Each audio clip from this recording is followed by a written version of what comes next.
So I want to talk about de-escalation, man. De-escalation is basically a tool um, that you use to avoid arguments, fights, and conflicts. Okay, you can either avoid these things altogether, or you could be in a situation where you get into an argument with somebody, or something that might be coming that might lead to violence, and you basically can kind of like tone the whole thing down. Like let's say you get into a verbal confrontation with somebody, and this is going into a fight. And instead of you saying, yeah, let's do it, let's go, you just say, hey, you know what, man? I'm sorry. You know what? You're right, bro. I'm sorry. You know what? You're right. That doesn't mean you actually agree with that person or that they actually right.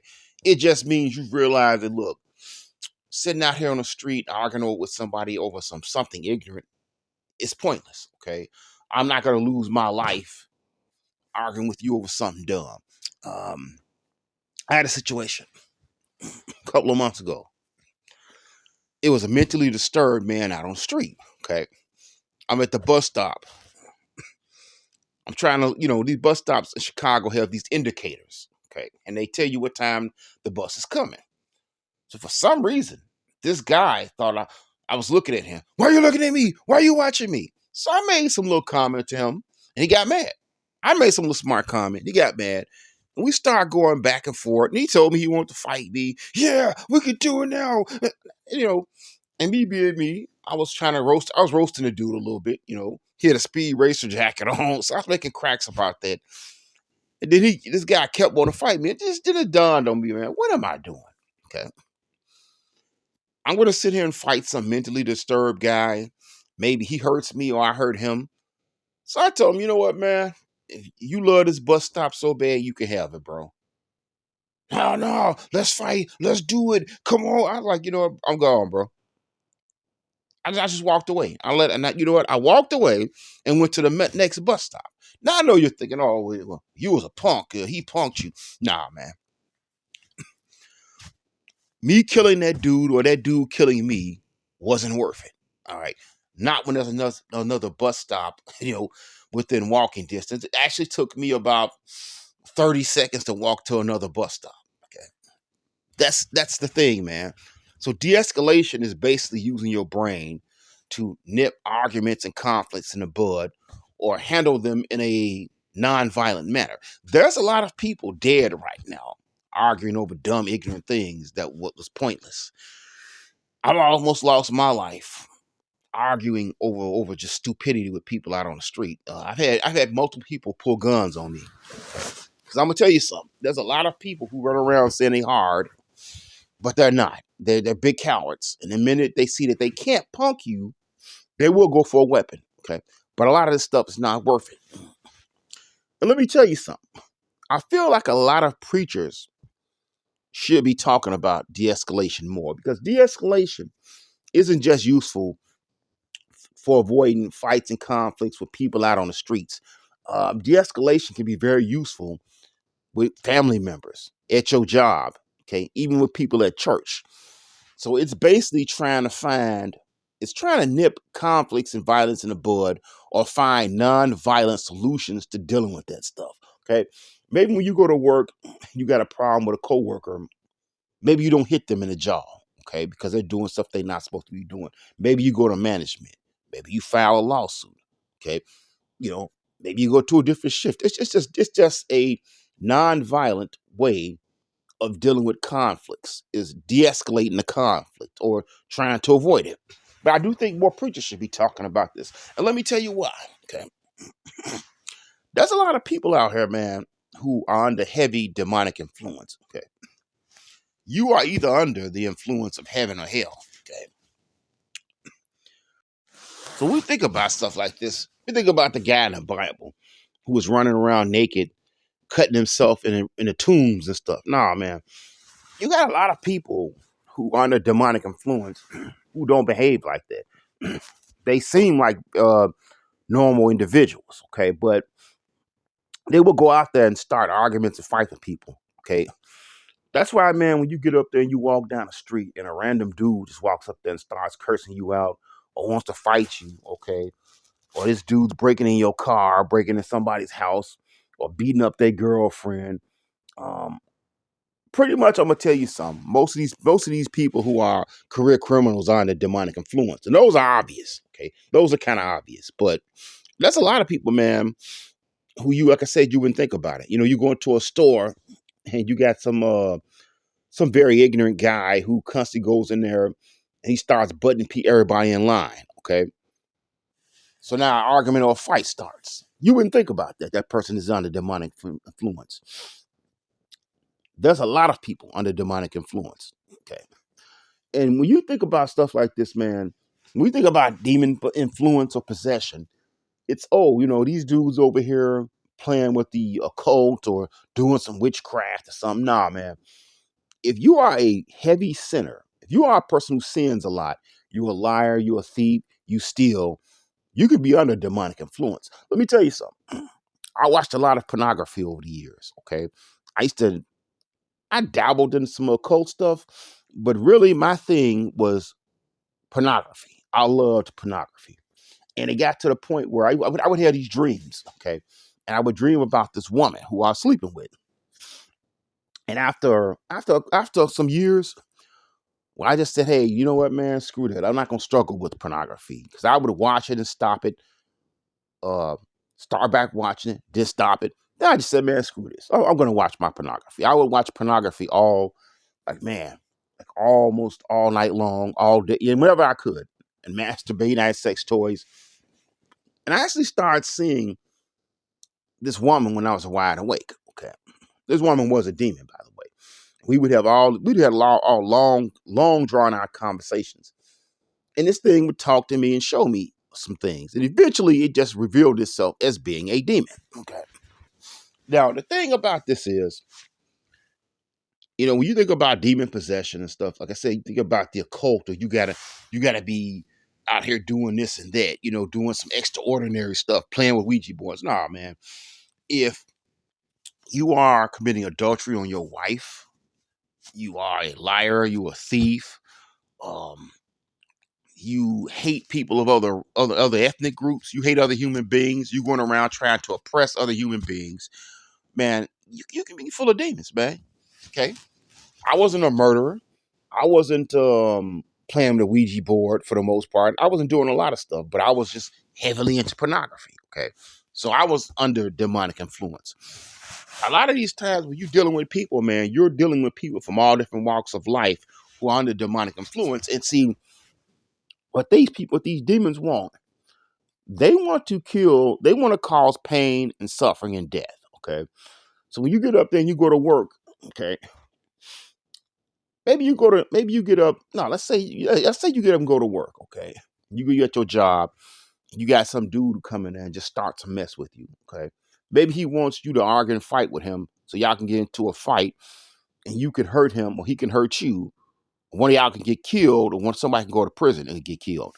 Okay, maybe that doctor or that police officer is under demonic influence. Okay, that's why you hear these doctors who be molesting these women or doing all kind of stuff. All so many different people from different walks of life. But now,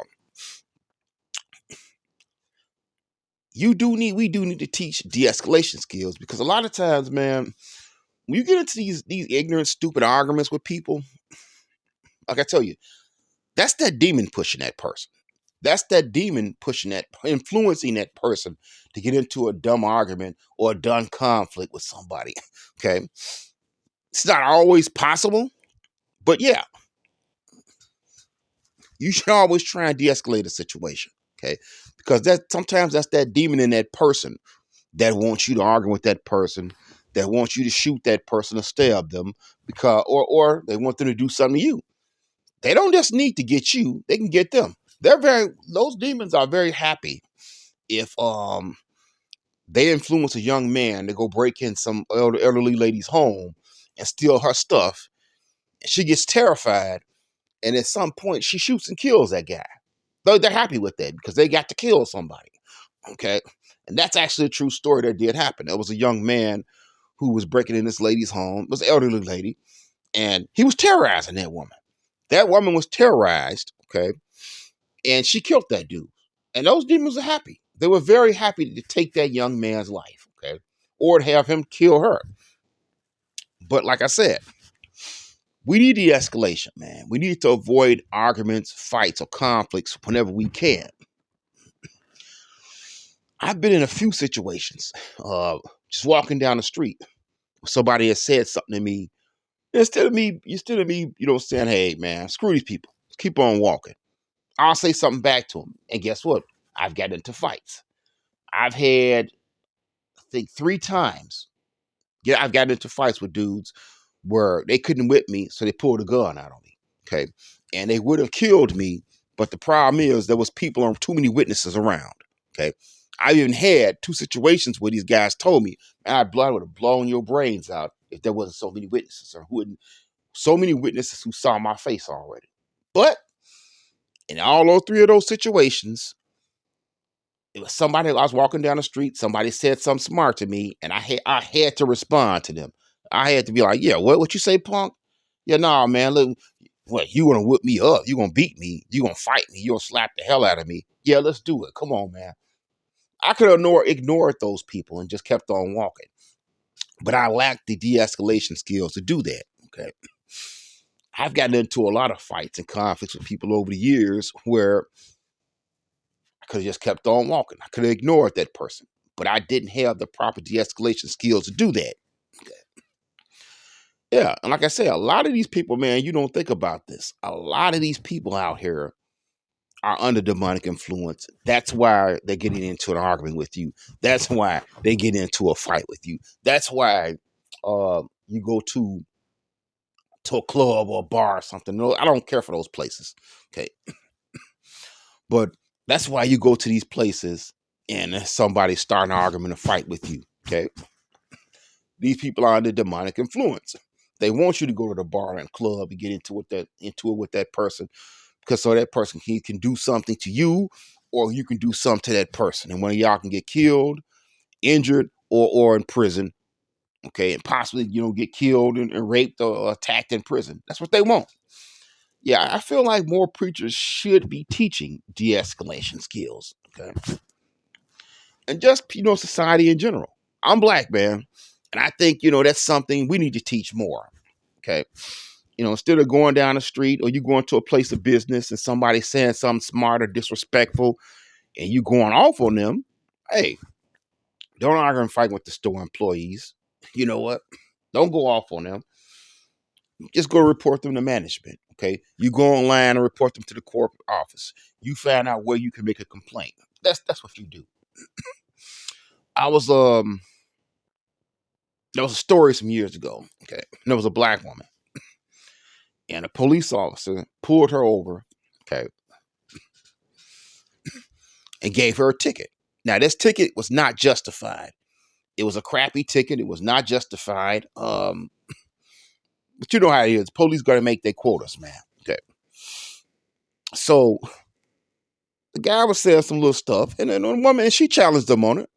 She told him, "Hey, you know what? This is garbage. This is crap." So they kept going back and forth, back and forth. Now, here's the thing. This dude arrested this woman. She ended up somehow magically getting killed in jail. Now, unfortunately, she may have been in the right that the ticket he gave her was garbage, but unfortunately, she didn't have the proper de-escalation skills and the proper thinking to understand that, hey, look, you're a woman, okay? This guy's bigger than you. He's most likely stronger than you. He has a gun. He has a nightstick. Okay, he has handcuffs.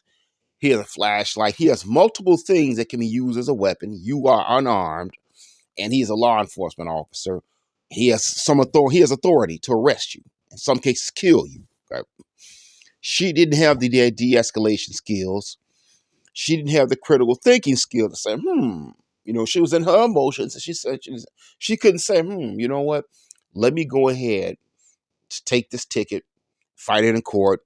It's not worth potentially losing my life because this guy is here. Me and this guy are here by ourselves with no witnesses. This guy is bigger and stronger than me and has weapons. And I'm gonna tell you something. With that officer, yeah, he was under demonic influence. Okay, he was just doing his job. Nah, listen. Any police officer, okay, who lies is not doing his job. I don't care what anybody says. You got some people who they hate the police. You got some people who love the police. Okay. If you coming into a situation with the police with a bias, that you're not thinking correctly. I don't love nor hate police. They do a very important job. Okay. But any police officer who lies is not doing his job. Okay. Anybody who's running around lying is under demonic influence. That's first of all. I don't care what your position is. I don't care if you a police officer, the president of the United States, whoever. If you are lying willingly, knowingly telling a lie or doing something that's dishonest, you know that you're doing something dishonest, you are under demonic influence. That cop was under demonic influence, but he was looking for somebody to respond. Okay. And that woman responded the way he wanted to. So yes, she ended up dead. Okay. That's what these demons want, man. You deal all the time with people who are under demonic influence, and being de-escalation skills can help with that. It can help because at the end of the day, all those conflicts I got into over the years, man, where I got into a fight with somebody or they pulled a gun on me, um, multiple situations where I almost got fired at work or got into an argument. A lot of those situations, man, I had to be a willing participant in those situations. I had to respond in an ungodly manner. Okay. Okay. I had to respond in a violent manner, probably an ungodly manner. Okay. I don't know, man. I feel like it's almost like I had to be a willing participant in. And don't get me wrong. I'm not saying people don't have the right to defend themselves. Okay. I'm not saying you don't have self-defense. What I'm saying is, in many cases, there's a lot of times there's alternatives to violence. Okay. There's a non-violent solution, or there's a better way of doing it. Okay. Instead of responding in a violent manner. And personally, I don't know that the Bible specifically uses the term de-escalation techniques, but I think more preachers should be talking about that concept. I feel like that's a godly concept. I know some people say, "Oh, you can't add to the Bible." I think there's a lot of thoughts and ideas, man, that specifically are not mentioned in the Bible, but are in line with biblical thinking. Okay, yeah, I think more preachers should be talking about de-escalation techniques.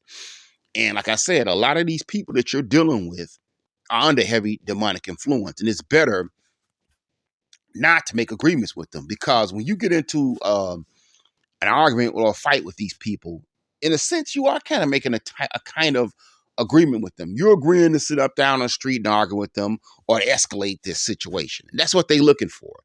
They want strife. They want violence. They want somebody to hurt them, or they want them to hurt you. So sometimes it's better to look for a non-violent alternative to a solution to a situation, if possible. And like I said, pray for these people. Okay, if you can go to your job or somewhere down the street and you can avoid getting into a fight or a conflict and deal with that in a non-violent manner and pray for these people, do it, because that's what they're looking for. That's what these demons are looking for. They're looking for you to make an agreement with those people. They're looking for you to agree to fight this person on the street, to stab them or to shoot them, or to take their life, or for them to take your life. Okay, rather than you just saying, "Hey, okay, maybe there's a situation here where I can just back off and let the person win the argument," or, "Hey, I see this dude, doing something he's not supposed to do. So instead of me, just shooting him or doing what, I'm gonna call the police. I'm gonna let the police handle it." It's just sometimes it's alternatives, and I think these people are under demonic influence. Those demons are looking for violence and conflict, and they're looking for you to make an agreement with them. So I mean, that's just my thoughts, man. But I think we do need to start pushing de-escalation techniques in the society, in just certain community, just the whole society, period, man.